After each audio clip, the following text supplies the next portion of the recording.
شروع اللہ کے نام سے جو بڑا مہربان نہایت رحم کرنے والا ہے۔ رحمان نے قرآن کی تعلیم دی، اس نے انسان کو پیدا کیا، پھر اس کو گویائی سکھائی۔ سورج اور چاند حساب کے ساتھ چلتے ہیں، اور بے تنے کے درخت اور تنے دار تر درخت اللہ کے متی ہیں۔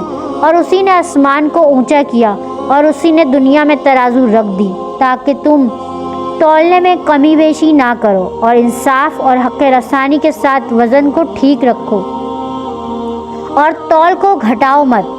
اور اسی نے خلقت کے واسطے زمین کو اسی جگہ رکھ دیا کہ اس میں میوے ہیں اور کھجور کے درخت ہیں جن کے اوپر غلاف ہوتا ہے، اور اسی میں غلہ ہے جن میں بھوسا بھی ہوتا ہے، اور اسی میں غذا کی چیز بھی ہے۔